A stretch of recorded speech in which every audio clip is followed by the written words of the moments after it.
Hey everybody, Brad here. Wookie channel, Wild Boys Brewery, Farmington, North Carolina. Hope everybody's having a good one. Happy Homebrew Wednesday. I'm going to check out the Firestone Walker Wookie Jack Black Rye IPA. I did a beer trade with Dan on Arrogant Bastard Ale YouTube channel. That's his username, Arrogant Bastard Ale. And this is one of the beers that he sent me. I did not do it on camera, but I tried the Double Jack yesterday and it was awesome. And if this one's as good as that one, this is going to be a real treat. Got a good hiss. Let's get the appearance.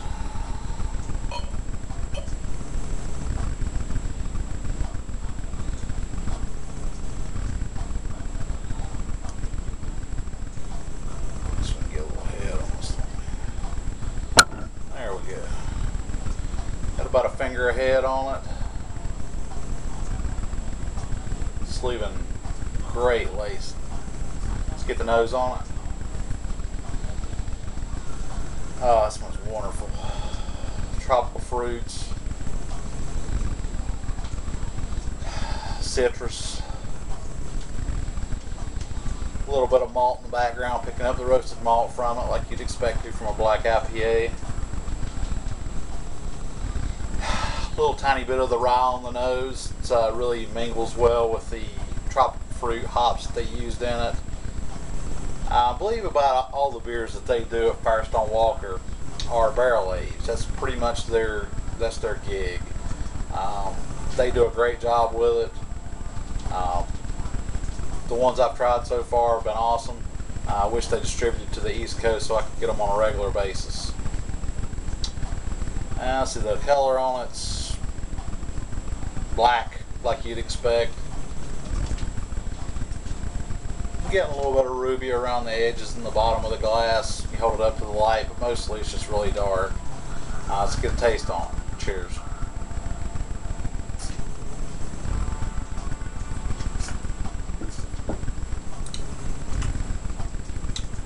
Very nice.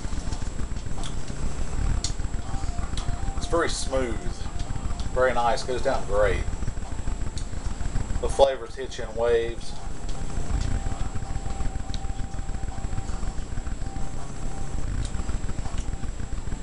Get the hops up front, a little bittering in the middle, and it fades out to a real nice malty, hoppy finish. It's very, very balanced beer.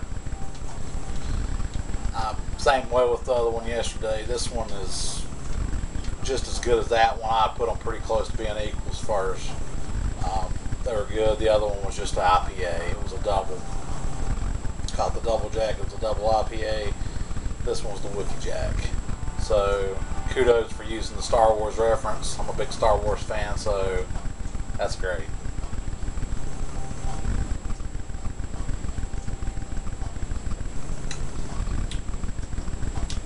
Starting to get a little bit of chocolate on it the more I drink it.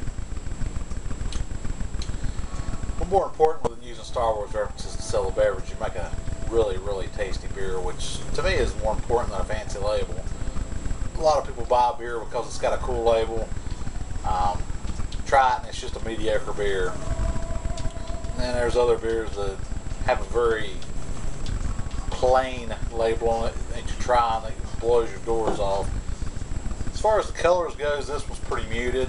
It's got good artwork on it and everything. It's looks almost like a label you'd see on a bottle of whiskey or spirits or something instead of a beer bottle label, but it's cool. It's unfiltered.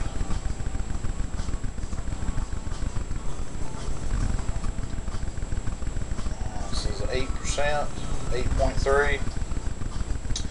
Very smooth. You don't get any alcohol on it at all, at least while it's cold anyway. I don't think this one's going to be around long enough for it to get real warm to see if it even gets any alcohol on the back end after it warms up. None on the nose at all, just wonderful, wonderful hop presence. Tropical fruit, just, it's great. It smells awesome. Again, my only complaint complaint would be that you do not distribute to the East Coast. So you guys need to work on that if anybody at Firestone Walker's watching this. We would like to have your beers on the East Coast without having to do a beer trade to get them. As far as drinkability goes, I'm going to have no problem at all finishing this bomber. And I could probably drink 2 of them. It's a awesome beer, very drinkable. That's pretty much it on as far as the beer goes. As far as my Homebrew Wednesday updates go, I'm processing some bottles right now. Delabeled them, loading them into the dishwasher, soaking them in OxyClean free, getting the labels off of them. It's one of my least favorite things to do as far as homebrew goes. I used to like it because it was something to do as far as being involved in the experience of doing the beers. Now it's just more of a job. It's still okay. I like being able to have them in bottles where you can put them up and keep them. But I'll be honest with you, kegging them is looking more and more appealing. At least try to get a kegerator going with about 3 taps on it. And I think that'll probably do me pretty good. Maybe bottle half the batch and keg the other half, or certain styles just keep on tap. I don't know, we'll figure it out when I get to that point. Transferred my honey Hoppyummy over into the secondary today. Smelled awesome. Got a little clip of that, so we'll cut to that. Show you the massive fermentation that I had. So let's cut to that now. Here's my honey Hoppyummy getting transferred into the secondary. You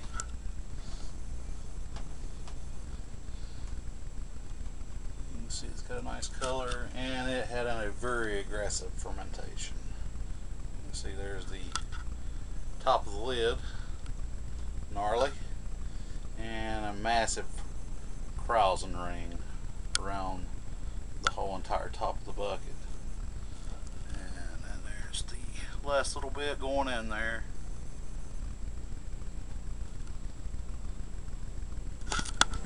Alright, that was a awesome, gnarly looking fermentation. I peeled the lid off and it was just, you've seen it. It was grody looking, but that's a good thing as far as the fermentation goes. What I've got going on for while I'm getting the bottles ready is I'm going to bottle up my Hefe Weizen. Probably going to bottle it tomorrow. I got to get the bottles ready and run them. I don't like to bottle right after I run them because the bottles are hot and I don't want it to affect the flavor of the beer. So I usually process the bottles the day before I'm going to bottle them, and then the next day I'll go ahead and bottle them after they've cooled off. That's all I've got going on this week. Hope everybody's having a good Homebrew Wednesday. Thanks again, Dan, for the Wookie Jack and the Double Jack and all the other beers you sent. They're great. Everybody have a happy Homebrew Wednesday. Cheers.